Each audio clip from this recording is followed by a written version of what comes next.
Chris, thanks so much for taking time to talk to us today. We're really excited to hear a bit of your story from life back in the States pre-Aotearoa and all the bits in between. So thanks very much for coming along today. Oh, looking forward to it, Paul. Let's start with your early life in the States. Where did you grow up and where are you from and what's the family situation for you? Okay, yeah, I was born in Iowa, where my parents were. They moved 2 months later. And so I grew up in California and was raised, through university years in California, originally in the Los Angeles area. And for those that have followed like the wildfires and things that have happened this year, I remember twice as a child being evacuated. We lived in a community that's now called Rancho Cucamonga. They upscaled the name after we left. I don't know if there was any relationship to that, but and from there moved to Bakersfield, which is in the Central Valley of California, rich agricultural area and also an oil area.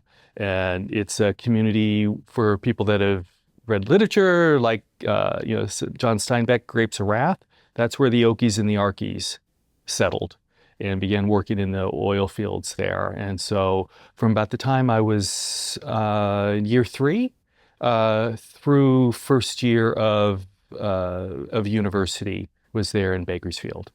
And what did you choose to study? Oh, it took me a while, starting down a kind of a hard science path, microbiology, zoology, chemistry. It turned out I had a hard time memorizing all that stuff, and I had always been drawn to history. I was in middle school, and I subscribed to U.S. News and World Report, which was a magazine focused on international affairs and politics and things. Read that alongside my brother's Sports Illustrated, but always had that kind of in the background. And so over time, after a year at junior college in Bakersfield, transferred to Fresno State University, a couple hours north, and ended up as a history major. Should have had a poli-sci minor, but universities at that point were kind of hand-based records on keeping track of the degree programs, and I missed it by a couple of credits, which at the time seemed like a huge deal, and pushing 60 now doesn't really matter. I'm aware that you spent some time serving abroad. How did that come to play, and where did you go, and what sort of activities were you up to when you were overseas? Yeah, so as many liberal arts majors, that last year of university, you start to think, what are you going to do? You've got this history degree, which gave me that solid foundation in reading, writing, analyzing. And so that was really solid. And I thought at the time, maybe continuing down that path, graduate school, knew I wanted to have a bit more experience, a bit of travel. And the last term of school, U.S. Peace Cor recruiter came into a class and spoke to the class. I said, well, that sounds like fun. And so went through the application process, and about a year later was offered a post in Ghana, West Africa. I wanted to learn a foreign language, and so I turned that down. And about a couple months later, received an invitation to serve in the Islamic Republic of Mauritania, which is in Northwest Africa. And so I spent about 18 months there, living in a very small village of about a dozen families, working on an afforestation project, USAID funding, Food for Work. USAID in the news recently as being wound down. Very unfortunate. And then that service coincided with the start of the first Gulf War. And so as an Islamic Republic and a country that had prior unrest and a war between the Polisario Front and Mauritanian and Moroccan governments, it was a wise decision. The program was suspended, and many of my colleagues went back home. I was fortunate to be able to transfer into Cameroon, into kind of more, it's still in West Africa, but into Cameroon and continue working, but in the tropical highlands. So going from a desert nomadic environment to a very, I was up about 2,000 meters, high rainfall, wonderful place to work, wonderful people in both countries, and great experience as a young man to really see the world, not as a tourist, but as somebody who was living alongside the people that I was working with, and a very grounding experience, and an opportunity to reflect on my upbringing and how different things could have been, except for the genetic lottery of where you happen to be born. Chris, talk us through your journey to housing. How did that happen? From Africa, how do we end up working in the housing space? Came back from Peace Cor and resettled into California, and knew I wanted to then get into graduate school. And my thoughts at that time, my experience in working in development was, it's really the business. It isn't aid that's going to improve people's lives, it's jobs. And understanding I was doing agricultural extension, agroforestry extension work with people who had PhDs or advanced degrees in soil science, agronomy, agroforestry, who spent a lot of their time on logistics, budgets, and personnel. And decided, I really don't want to go back into a hard science degree. And the University of California, Davis had an MBA program with an option in environment and resource management that really intrigued me. And so I somehow was able to get in and spent my 2 years, had my degree, and coming out of that program, knew I wanted to use those skills that I had gained, not to go off to Wall Street or to work for Intel or HP, which were huge recruiters out of that school, but to work in community-focused organizations. And there was a prior graduate who was working with an organization called Rural California Housing Corporation, which was a private not-for-profit, came out of the war on poverty and had a mutual self-help housing program where families would build their own homes, a sweat equity program, and then it also begun working in rental housing. And so the job offer was there, and I jumped at it. And so it wasn't a deliberate choice that, I want to get into housing, but it was an opportunity to apply those business skills for community good that really attracted me to the role in the first place. And so talk me through your career progression there in the housing space, because you've done a number of different roles. And I think, were they all in California? Is that right? Yeah. Based in California, so working there in Sacramento, and started as a project manager, overseeing the development of both subdivisions for our sweat equity homeownership program, and then also rental housing, both new build and acquisition and rehabilitation. And through those, dealing with finance, contracts, hiring architects, engineers, others, negotiating in the rental housing space, acquisitions of rental housing, and then also partnership agreements using the tax credits and bonds. So it really gave me the chance to be exposed to a wide variety of disciplines, and also to utilize the financial skills. But always at the core of it was providing housing opportunities for low and moderate income households, including those pathways into home ownership. So I was a project manager for about 3 years, and then was overseeing housing development. And I had about 5 or 6 project managers working for me. That was another 5 or 6 years. And during that time, the organization merged, affiliated with Mercy Housing California, part of a national organization originally founded by 13 congregations of women religious that had come together recognizing housing needs in their community, and putting that forward, and strong connections into the Catholic Church, into those congregations. And so worked with some phenomenal people over that time. And it was an organization that was willing to take on those projects that nobody else wanted, at the leading edge of addressing homelessness and the housing first approach. And within that time, the organization had been around for about 30 years. And we had always viewed ourselves as a housing developer, a housing manager, a resident services provider, and hadn't really hooked in strongly into our asset ownership. We had an asset management function that was more focused on compliance with regulatory agreements and meeting our partnership obligations for tax credits and other things. And we had properties that we had acquired and rehabilitated 20 years earlier that needed another facelift. And so I stepped into that role in asset management and oversaw a portfolio of 120 properties everywhere from San Diego all the way up to Redding in California, things in downtown San Francisco to small towns in the foothills of the Sierras, and across a range of tenant profiles. So about a third of that was for elderly, and about a third was for just lower income working households. Because, it turns out in San Francisco, and it's gotten even crazier, but, people on 70, 80K couldn't afford to live at the prices.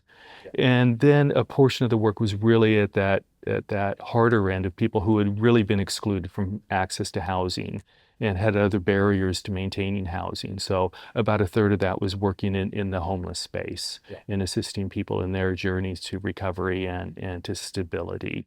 And so there was about 5,000 apartments, 120 development sites. And over time, because I was part of a national organization, had the opportunity to support and work with colleagues in Washington State, Colorado, Arizona, in Utah. So fast forwarding now to your current role, you're in a senior leadership role within the peak body Community Housing Aotearoa. You're running a consulting practice that supports organisations who are aspiring to make a difference in the community housing space. Has some of that US experience helped inform your current work in any way? Oh, definitely. And I think because I had that experience as both developing new housing, applying for funding, and then being in that owner role of what does it mean to be a steward of an asset, and to look after people, to be a good neighbor, to ensure that our properties are maintained at the highest level, but then also to be responsible for the business performance. And Sister Lillian Murphy, who was the CEO of Mercy Housing, had a great saying that always stuck with me, which was, there is no mission without the business. So it isn't one or the other, but if we don't have good business discipline, if we're not collecting rents, if we're not paying our bills, if we're not investing in our homes, then we're not able to actually serve the people that we're setting out to support. And so I think those experiences have enabled me to bring some of that into New Zealand and working with our members that are everything from a volunteer trust board to organizations with several thousand homes, and to be able to understand what it was like when I first started out with a small regional organization to then being part of a much larger. So being able to understand both the neighborhood-based but also organizations that are working nationally and some of the different challenges that presents. Would you be prepared to comment on what you see as some of the largest challenges that we face within the current prevailing market conditions in the context of the New Zealand housing system? Well, within New Zealand, some of the challenges, they're well known. And these are things that are basic to any real estate market. You need certainty of pricing, you need certainty of consenting, the processes to work well. You need to have an understanding of the construction side. So the infrastructure provision needs to be there. And the current government is looking to address those. And I think those are important fundamentals that have to be in place. You need a consent system that functions and doesn't take 5 years. You need the availability of infrastructure so that, that land that is owned and is appropriate can actually be developed. But you also need that certainty of the funding environment. And I think that's one of the things in the affordable space that is a big change for me coming here. And understanding the history of some of the programs of when government first started to support community housing providers in the early 2000s with the Housing Innovation Fund, that's stopping, the Social Housing Fund in place for a couple of years, that's stopping, and then the creation of registered community housing providers and the extension of access to the income-related rent subsidy. And so those stop-starts what I had experienced in the U.S. was the main funding vehicle was a low-income housing tax credits that was put in place by Ronald Reagan as part of the tax reforms in 1986, and it continues today. And do you feel that's because of that consistent setting, there's better momentum and consistent delivery of solutions? Definitely. And I've seen it with our providers here. And one of the things I learned early on is, on the heels of the Housing Innovation Fund and the Social Housing Fund, a number of providers had dedicated project managers that were responsible for their new housing development. And they had to shed those because we had a gap until the long-term contracts around the income-related rent came in, where providers could actually go to the bank, get a mortgage based on the income stream coming in place. And so, I worked initially in the city of Sacramento, the surrounding region, about 1.5 million people, so approximately the size of the Auckland area. And our organization had 6 project managers. One organization, there were more organizations, because I wasn't assured that every project would be funded when I wanted, but I knew that money would flow each year. And so you had that ability to acquire land, hold land, and continue until you were successful in securing the financing. So transitioning from challenges to opportunities, what are your observations and thoughts on some of the low-hanging fruit, the opportunities that sit before us within the New Zealand context that we might want to have a look at? Well, I think one of the things that I've learned in New Zealand is its greatest strength are the connections amongst people. Coming out of California, that at the time was over 30 million into a country with a bit over 5 million, is just seeing those connections. And one of the things that I definitely learned in my experience working is in business, it's about relationships. You have to trust people. And in the work that I did there, we worked with architects and contractors time and again, and you build that trust, and you build that certainty of outcomes, that you're going after the same goal. And so I think it's continuing to build on the relationships that exist. That is the strongest thing for us to progress.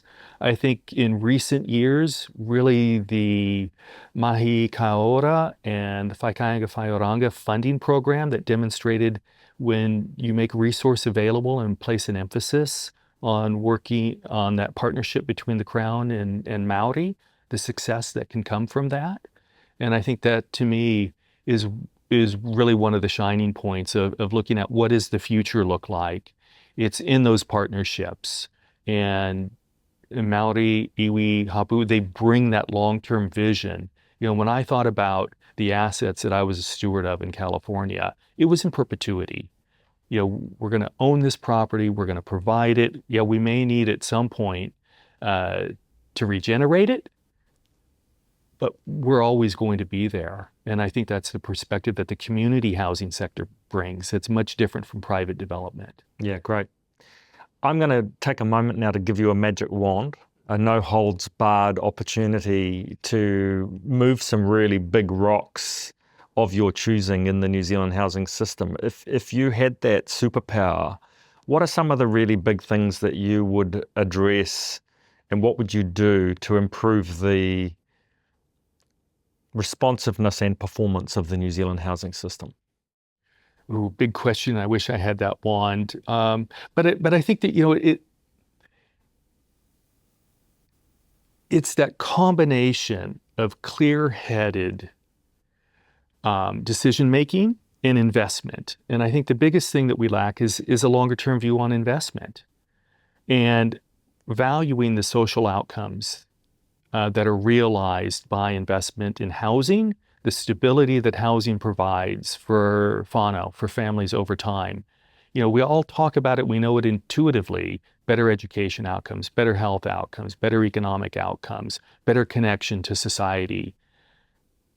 And then we don't make choices that support that.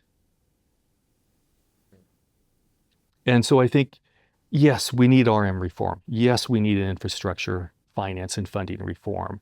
But we need a longer-term vision and a value placed upon housing affordability, not treating housing as an economic investment and incentivizing the accumulation of housing assets, but incentivizing stability, support, affordability, connection to community in our housing, and bringing up the quality. I'm still shocked by the quality of New Zealand housing. On the flip side, Chris, if we don't make those choices, those different choices that improve the responsiveness and performance of the housing system, what does the future look like from your perspective? What do you see playing out in New Zealand society if we don't change direction? Well, going back to my history degree, I always kind of, take that longer view. And, I've benefited with the opportunity to engage with great researchers like Charles Waldegrave, Kay Saville Smith, recently working and just turned in a report for Brands, working alongside Ian Mitchell with Livingston and Associates. And, the clear trajectory is that diminution of home ownership, especially for Maori and Pacifica households, and the increasing number of families, individuals, couples that are reaching retirement that are not owners, that have been renters and do not have any accumulated savings. And the fact that superannuation doesn't enable you to live well, if at all, in private rental accommodation. And so what I see is a growing inequality. And some of the work that we had recently done in that report, Ian had modeled out, based on household economic survey data, about 600,000 renter households in New Zealand currently, and about 194,000 paying over 30% of their income in rent. And of those 194, 88,000 paying over 50% of their income in rent. So what does life look like for those families from the work that you've done and the research that you've seen?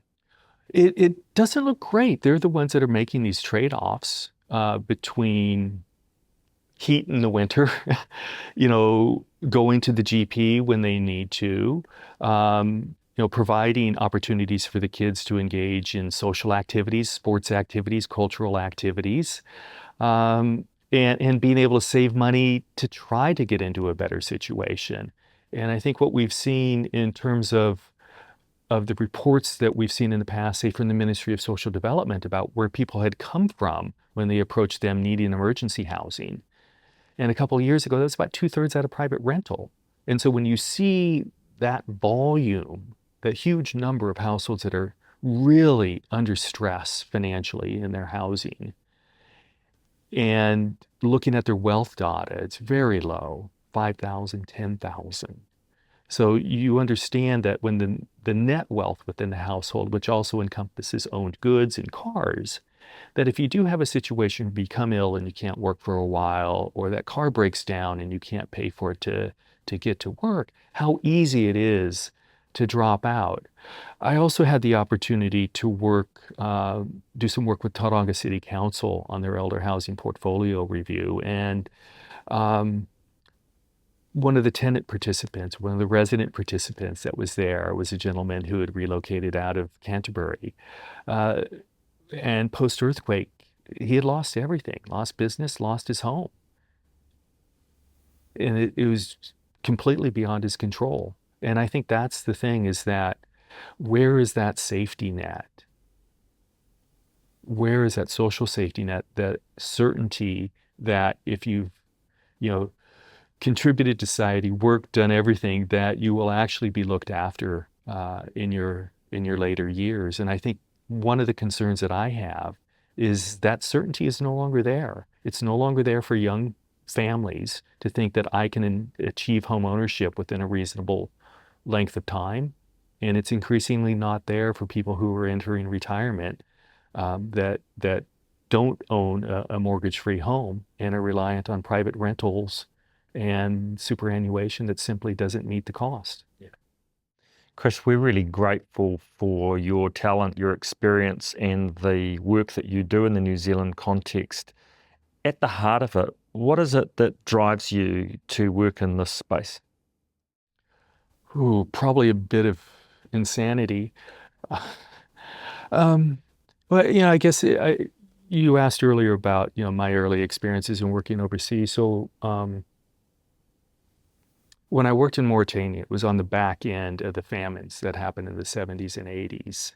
And I lived with people who had traditionally been nomads, lived in the desert with camels, with cows as their society. And Mauritanian society, within a generation, transitioned from 80% nomadic and 20% sedentary to the exact opposite. So 80% sedentary, 20% still living the traditional nomadic way of life. And so it really caused me to reflect upon, what does it mean to be in a place? Where is home? And the importance of home. And so I think reflecting on my own upbringing, being fortunate to be raised in a two-parent household, in home ownership, I can remember the first time I went to a friend's house, it was probably around year 5, who lived in an apartment. This is early 70s, so, divorce had become less of a huge stigma, and it was just different. It wasn't bad, but it was just like, wow, this isn't what I was living in. And just knowing that stability that comes from home ownership and really having that opportunity to reflect on what it means to be stable in a place. Not that my parents didn't move around, but that was by choice rather than forced. And so I think those experiences and understanding where I had been, the importance of home, how other cultures experience that and what it means and how quickly things can change has just led me, it led me into housing, and then just the opportunity to work across so many different fields: finance, law, architecture, design, urban planning, and the wonderful people that you meet has really kept me in the sector. Chris, there've been some reasonably significant announcements just in even the last few weeks around the finance of community housing. Can you just walk us through a little bit of the journey? Because a lot of people don't understand the context and the history and the amount of effort and time that's gone into a change like that occurring. How did we get to that point? Oh, it was wonderful to hear Minister Bishop last week, I think it's already announced that support for the Community Housing Funding Agency and that credit facility and going for a credit rating. Community Housing Aotearoa, under the executive director that hired me at the time, Scott Figgenshow, had started down that path. Scott and I had both come out of the U.S., had seen these types of bond structures and the importance of longer-term, lower-cost finance to go along with the funding that comes from government. And Auckland Council, in their long-term plan back in the day, had a line item to explore housing bonds as a way to bring in housing affordability. And so we worked with Auckland Council between 2014 and 2016 and other partners and support from MBIE, and actually established what is now Community Housing Solutions, but originally New Zealand Housing Bonds Limited. Became a registered financial services provider, working with the BNZ to support us around the issuance and monitoring, and kind of got the package and everything in place. But the council was providing a 20% top loss guarantee versus a full guarantee. It was a limited time because of their finance and their terms. So it didn't get across the line. But we learned a hell of a lot along the way. And we continued to work with partners after that. And it's great to see Community Finance and James Palmer and the crew there that were able to stick with it and to be able to get us to this point. But it's one of those things where it is a fundamental building block to have this. Every other OECD country basically has either direct government lending or some type of bond aggregator that brings this together, because it's just so much more efficient. And over time, what you see is it is able to move on from that government support because it builds its own balance sheet, it builds its own reputation and financial strength. And so I really think that, when people are looking back and having these interviews in 20 years' time, they'll point to that as one of those things that was a foundation for really supporting the longer term growth of community housing provision in Aotearoa. Excellent. And from a funding perspective, now that there's a system level improvement in the finance space, what do we need or want to see with regards funding such that because effectively I would put it to you that we have a housing affordability crisis, not a housing crisis. It's very specific, and sometimes that gets conflated unhelpfully in the public discourse. What are the next big rocks that we want to move in the funding and finance space to get things moving more quickly? To me, I think one of the best opportunities we have is how do we better utilize the over $4 billion every year we spend in housing supports? And how do we build assets? How do we build ongoing homes versus subsidize rents? And I think it's a shift. It won't be an easy shift. But I think that the creation of permanently affordable homes that are owned by Maori organizations, that are owned by community registered charities, not-for-profits, is the pathway forward. We have to increase the supply of homes that are targeted to support people based on their incomes, not as a discount to market, because the market is crazy. The market is a market based on wealth creation and profit making rather than supporting households and being affordable to them. And so I think that's the shift. Part of it's a mind shift, and part of it's a choice, a policy choice about how do we choose to utilize the over $4 billion that are funded every year, and only a small slice of that goes into actually building and retaining homes. Okay. And I think we need to flip that over time. It's not something that you can do immediately, because we're spending over $2 billion on the accommodation supplement, supporting over about 370,000 households right now. So you just can't turn that off. But I think what it is a dialing back. And the government likes to talk about social investment. And I think this is one of those that would be proven. Let's invest in the long term. Let's realize those benefits over time so that we aren't paying ever-increasing subsidies and getting poorer and poorer outcomes. Great. And a follow-on question relating to that, can you, for people, explain the retention and recycling and the risks of going down a leasing pathway? Yes, yeah. So you mentioned, how did I get into housing? The reason that Rural California Housing Corporation was hiring a project manager was because the U.S. government in the 1970s had provided 20-year contracts to anybody and everybody to build affordable housing with the equivalent of the income-related rent subsidy payment. So it was a guarantee of a market rent payment. And there were limited partnerships that were set up across the country, built hundreds of thousands of homes, wildly successful. Yet there was no retention mechanism. And at the end of 20 years, they had the option to convert to market and move away from the subsidy. And so it was a housing preservation crisis.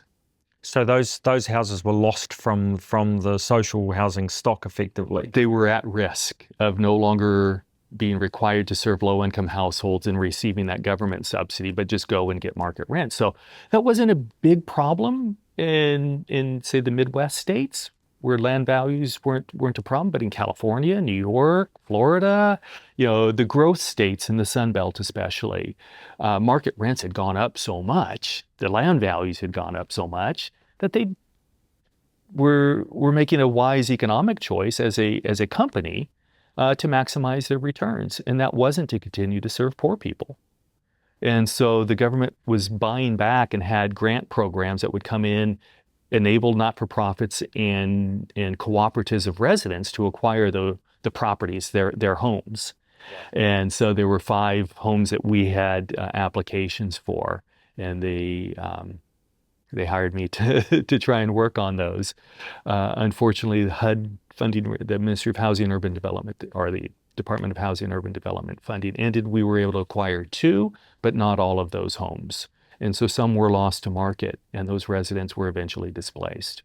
So in the New Zealand context, we seem to be edging up our toes up to the line of going down a leasing pathway. what are your thoughts in terms of the underlying assets in the community housing and affordable housing space, and what ideally would be happening there? Well, I think ideally what we want to see is that all of those assets that are subsidized by government retain affordability over time. And so when it's held by a Maori, iwi, when it's held by a registered charity or other not-for-profit, not-for-dividend, it has to be utilized for that purpose going forward, especially in a registered charity. So that's the safest pair of hands if it's not sitting in government. And I think the opportunity is to look at different ways that we could bring in what we want from the private sector, which is their capital, maybe their development expertise, and those things, pay them their yield, but ensure that the asset is retained. And I think the low-income housing tax credit program in the U.S. is a perfect example. We would build, new homes. There would be a 15-year period where we would be in partnership with an investor. They would receive their yield, and if we, as the housing developer, did our job right, we would buy that property for $1 at the end of the 15-year compliance period. They would have received everything they wanted, which was a yield-based return over 15 years. We would retain the ownership. The regulatory agreements would ensure that the incomes of the households served and the rents were affordable for up to 55 years in California, 30 years in other states. And so that's an ideal outcome, is that you bring together the best of both sides, that ability of community organizations to look after whānau, to have connections, provide supports, and to retain the asset long term, and for that private capital to come in and provide the equity that's required. But that was enabled through the government funding that was there. Yeah. And so everybody had a part to play, but it brought in that private capital along with the funding for the long-term outcome. Yeah. Great. Chris, absolute pleasure talking with you today. Thank you very much for taking the time to sit with us. No, always good to chat, Paul. Always good.